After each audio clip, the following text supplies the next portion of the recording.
राजा से लेकर नेता तक जब अकाल तख्त फैसला करता है तो उसे सब मानते हैं।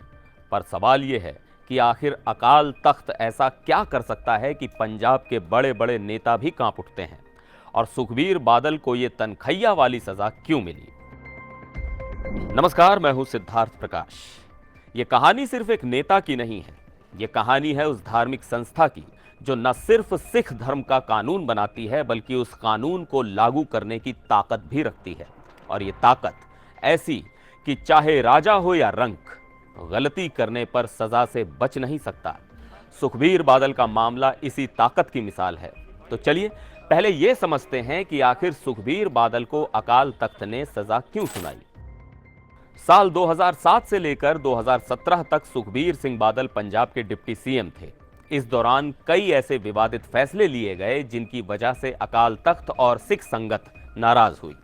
सबसे पहला और बड़ा आरोप डेरा सच्चा सौदा के गुरमीत राम रहीम के प्रति नरम रुख अपनाना। आपको याद होगा, डेरा सच्चा सौदा और सिखों के बीच का विवाद कोई नया नहीं है। राम रहीम पर गुरु गोविंद सिंह जी के रूप में खुद को पेश करने का आरोप था।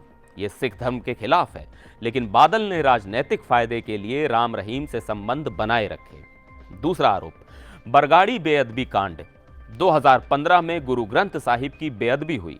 इसके बाद सिख संगत सड़कों पर उतर आई, प्रदर्शन हुए, लेकिन इन प्रदर्शनों में गोलीबारी हुई जिसमें सिख युवाओं की जान गई।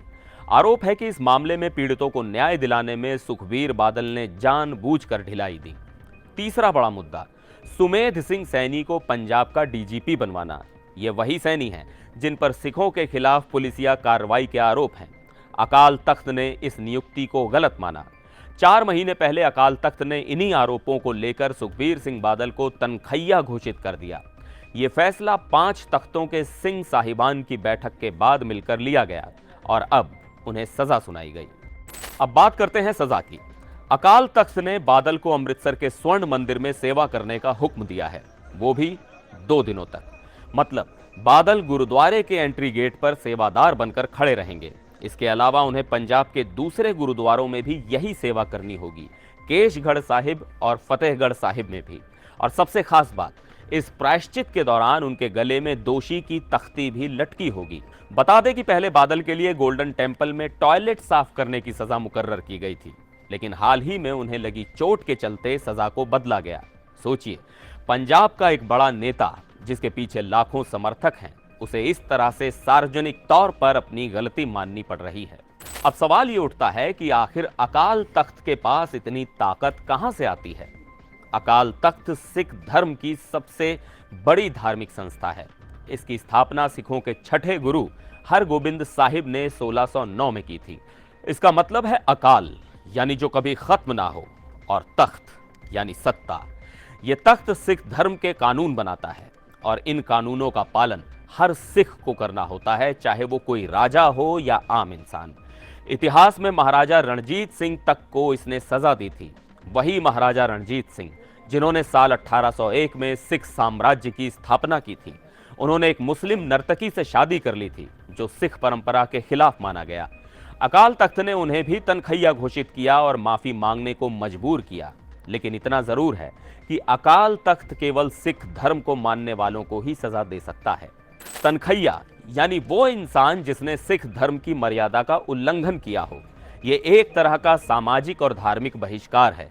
जो तनखैया घोषित होता है उसे गुरुद्वारे में एंट्री तक नहीं मिलती, उसके साथ कोई सामाजिक रिश्ता नहीं रखा जाता, और जब तक वो अपनी सजा पूरी नहीं करता उसे माफी नहीं मिलती। पहले के जमाने में तो चेहरे पर कालिख पोत दी जाती थी और गले में तनखैया लिखा हुआ बोर्ड टांग कर चलने की सजा भी दी जाती थी।